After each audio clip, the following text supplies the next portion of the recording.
Welcome to episode 32 of the Becoming MindStrong podcast.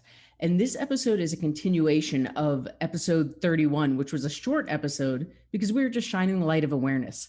This one is where we're going to really dig into how we start to rewire our brains. In episode 31, we talked about this idea of shoulding on ourselves, shoulding, shoulding on ourselves. And the fact that most of us spend the majority of our day beating ourselves up, telling ourselves what we quote unquote should or shouldn't be doing.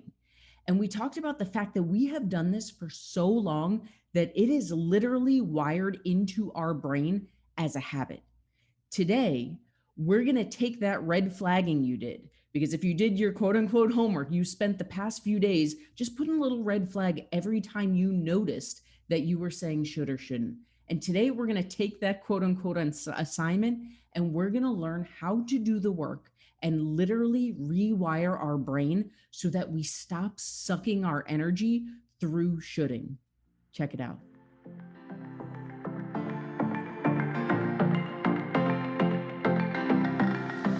Welcome to Becoming MindStrong, the official podcast of MindStrong Fitness. My name is Rachel. I'm the owner and head coach of MindStrong Fitness, and I am here to teach you truth. No more bullshit, no more point systems, no more shakes, no more raps. This is math and science, and we're going to learn how to do it together. Ready? Let's rock and roll.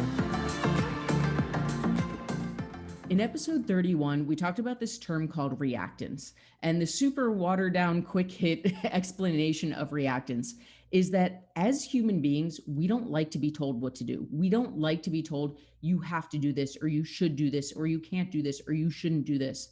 But yet, if you did that assignment this week and you red flagged those thoughts, you are probably flabbergasted at the fact that you spend the majority of your day doing exactly that, telling yourself what you should or shouldn't be doing, what you should or shouldn't be eating. In fact, maybe even doing that exercise, you found yourself saying what you should or shouldn't be thinking, right? That's a very common thing when we play this game of, oh, I shouldn't think should. And then we're just stuck in this vicious cycle. So hopefully, I know it's easier said than done, but hopefully as you did the little red flags, you were able to just notice. You were able to just collect data without that judgment. And if you didn't, that's okay, because today we're going to talk about the next steps. The next steps to start getting away from shoulding is the power of choice. And this sounds like such a simple concept, and it is a simple concept, but it feels so different than how we have lived our lives up until now. Most of us have lived our lives with these horse blinders on. We know what we quote unquote should be doing to get healthy. We know what we quote unquote should be doing to be a good wife or husband or son or daughter, or name your occupation or whatever else in life, insert here. We know the shoulds. And not only do we know the shoulds, we spend all day reminding ourselves of not only what it takes to be that ideal, but the fact that we're not doing it. That's where the shouldn'ts come in, right? The shoulds and the shouldn'ts of what you should be doing, what you shouldn't be doing, what you are doing, what you're not doing. This is most of our life. If untrained, that is what's going on up there.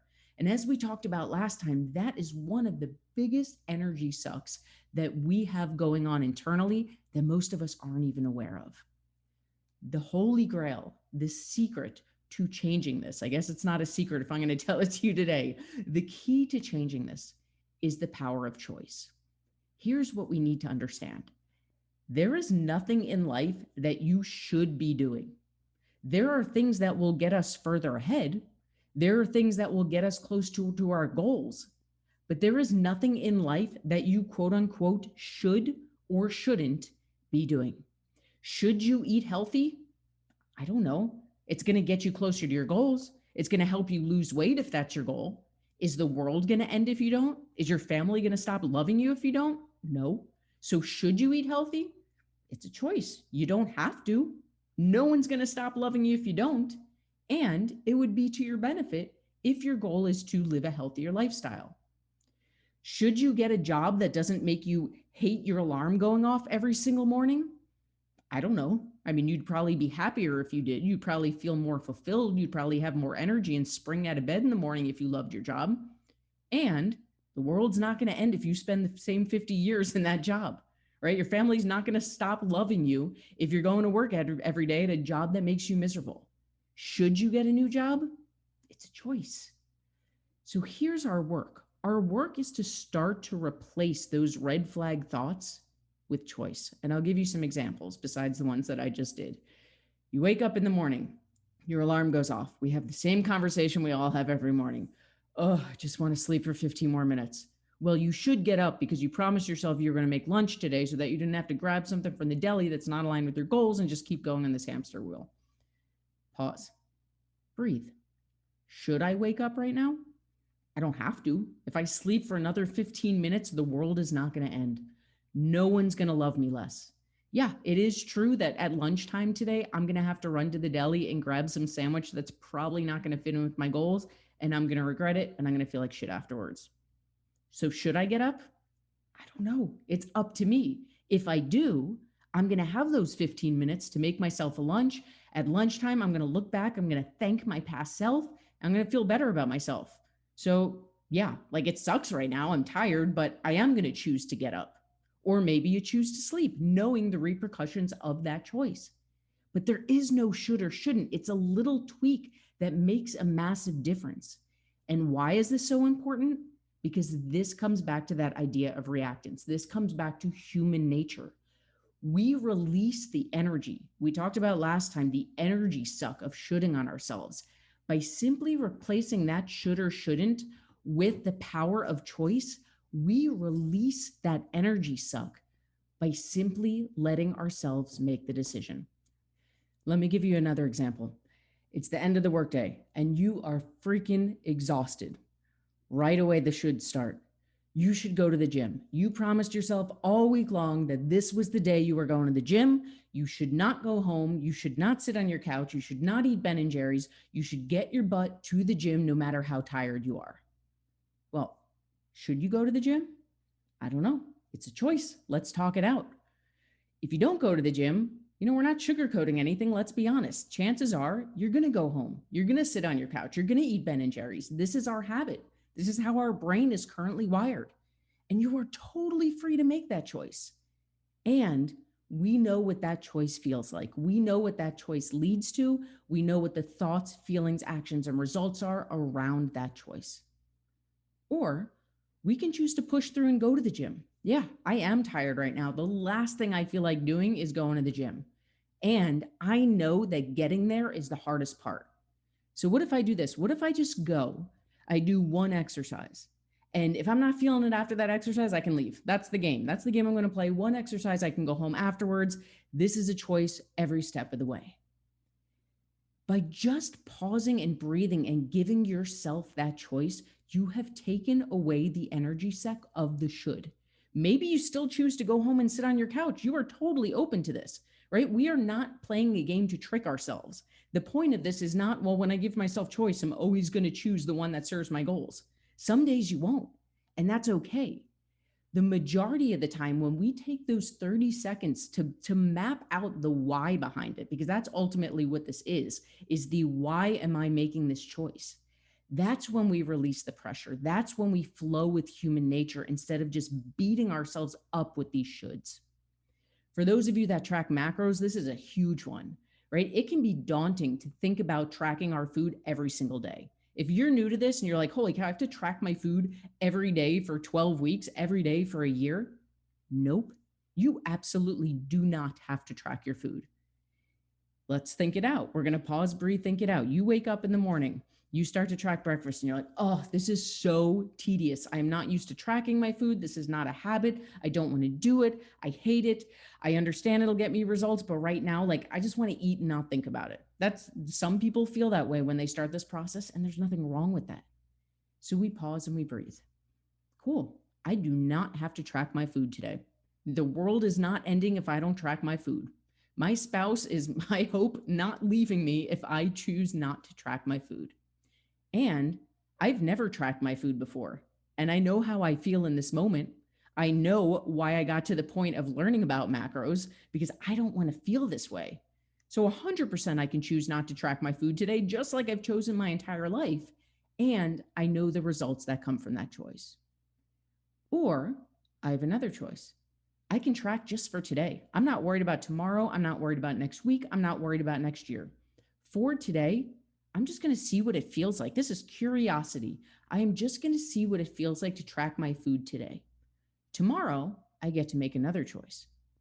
Now, side note here, the beautiful thing about the power of choice is when you do make the choice that's aligned with your goals, which again will not be every time, but when we do make that choice, it gets easier to do it each time, because every time we feel success, every time we do something aligned with our goals, our brains send out all those feel-good chemicals to our body. And because we are pleasure-seeking creatures, our body says, ooh, I want more of that. So the next time you wake up and say, I don't really want to track today, and you go through the pausing and the breathing and the choice, now there's a little voice in the back of your head saying, wait a second, we had this conversation 2 days ago, and I chose to track.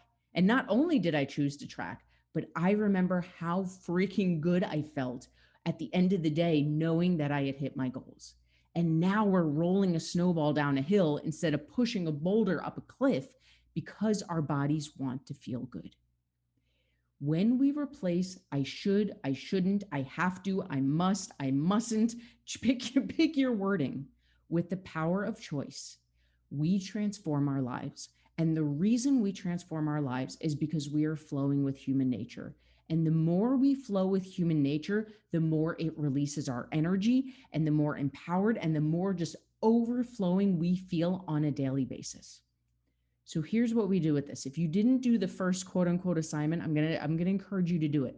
There's no judgment here. It's just data. We're putting a little red flag on the word should or shouldn't.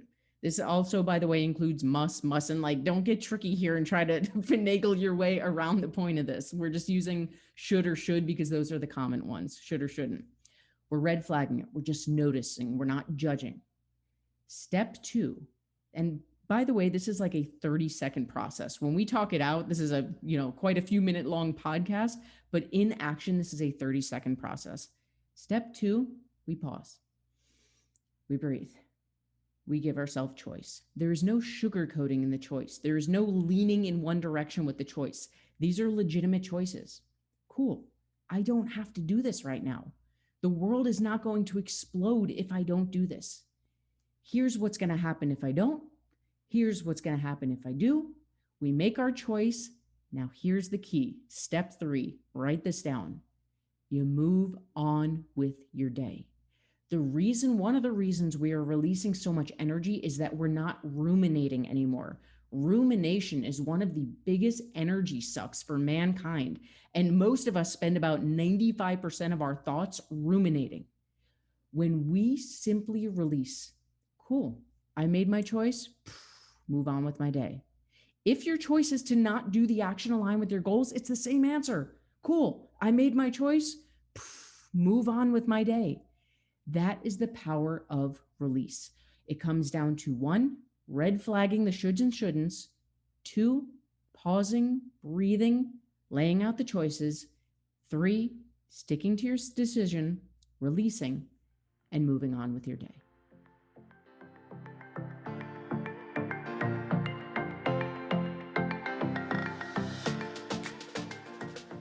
For way more information on habit hacks, on training your mind, check out my book, Becoming MindStrong, on Amazon, or read more about it on my website, www.mindstrongfitness.com.